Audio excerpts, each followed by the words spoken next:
Electro കെമിസ്ട്രിയിൽ ഒരു അടിപൊളി 3 mark question ശ്രദ്ധിക്കാം. ഗാൽവനിക് സെല്ലിന്റെ പിക്ചർ കൊടുത്തിട്ടുണ്ട്, അവിടെ തന്നിട്ടുണ്ട്. ഗാൽവനിക് സെല്ലിന്റെ ഒരു പിക്ചർ തന്നിട്ട് അതുമായിട്ട് ബന്ധപ്പെട്ട് 1-2 ക്വസ്റ്റ്യൻ താഴെ കൊടുത്തിട്ടുണ്ട്. അത് ശരിയാണോ തെറ്റാണോ എന്ന് പറയാനാ പറഞ്ഞിരിക്കുന്നത്. ഗാൽവനിക് സെല്ലിന്റെ പിക്ചർ എന്തൊക്കെയാ കൊടുത്തിരിക്കുന്നത്? ഒന്നുമില്ലടാ, ഒരു സിങ്കറോട് കണ്ട, സിങ്ക് മെറ്റലോട് സിങ്ക് സൾഫേറ്റ് സൊല്യൂഷനിൽ ഡിപ്പ് ചെയ്ത് വെച്ചിട്ടുണ്ട്. ഒരു കോപ്പർ മെറ്റലോട് കോപ്പർ സൾഫേറ്റ് സൊല്യൂഷനിൽ ഡിപ്പ് ചെയ്ത് വെച്ചിട്ടുണ്ട്. 2 ഇലക്ട്രോഡുകളെയും എക്സ്റ്റേണൽ സർക്യൂട്ട് ഒരു വയർ വഴി ബന്ധിപ്പിച്ചിട്ടുണ്ട്. ക്ലിയർ അല്ലേ? യെസ്. 2 സൊല്യൂഷനെയും സാൾട്ട് ബ്രിഡ്ജ് വഴിയും കണക്ട് ചെയ്തു.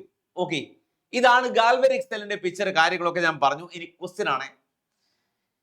എക്സാം ശരിയാണോ തെറ്റാണോ എന്ന് പറയാനാ പറഞ്ഞിരിക്കുന്നത്. Electron flow from zinc electrode to copper electrode. Electron സഞ്ചരിക്കുന്നത് സിങ്ക് ഇലക്ട്രോഡിൽ നിന്നും കോപ്പർ ഇലക്ട്രോഡിലേക്കാണ് എന്നാണ് പറഞ്ഞിരിക്കുന്നത്. ശരിയാണോ തെറ്റാണോ? എക്സ്റ്റേണൽ സർക്യൂട്ട് വഴി. ശരിയാണോ തെറ്റാണോ എന്ന് ചെക്ക് ചെയ്യണ്ടേ? ശരിയാണ്. കാരണം എന്താ? ഇലക്ട്രോണിനെ വിട്ടുകൊടുക്കാനുള്ള കഴിവ് അഥവാ റിയാക്ടിവിറ്റി കൂടുതൽ ആർക്കാ? സിങ്കിനാണ്.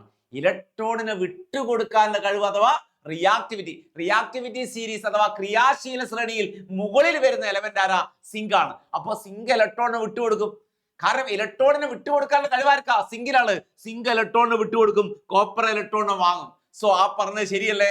സിങ്ക് ഇലക്ട്രോണിനെ വിട്ടുകൊടുക്കുകയും കോപ്പർ ഇലക്ട്രോണിനെ വാങ്ങുകയും ചെയ്താൽ സിങ്കിൽ നിന്ന് കോപ്പറിലേക്ക് എക്സ്റ്റേണൽ സർക്യൂട്ട് വഴി ഇലക്ട്രോണുകൾ സഞ്ചരിക്കുന്നു എന്ന് പറഞ്ഞിട്ടുണ്ട്.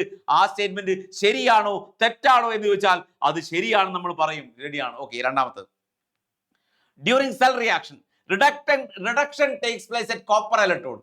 ഇലക്ട്രോണിന് വിട്ടുകൊടുക്കുന്നത് ഓക്സിഡേഷനും ഇലക്ട്രോണിനെ വാങ്ങുന്നത് എന്താ? റിഡക്ഷനുമാണ്. സോ ഇലക്ട്രോണിന് വിട്ടുകൊടുക്കുന്ന എവിടെയാണ്?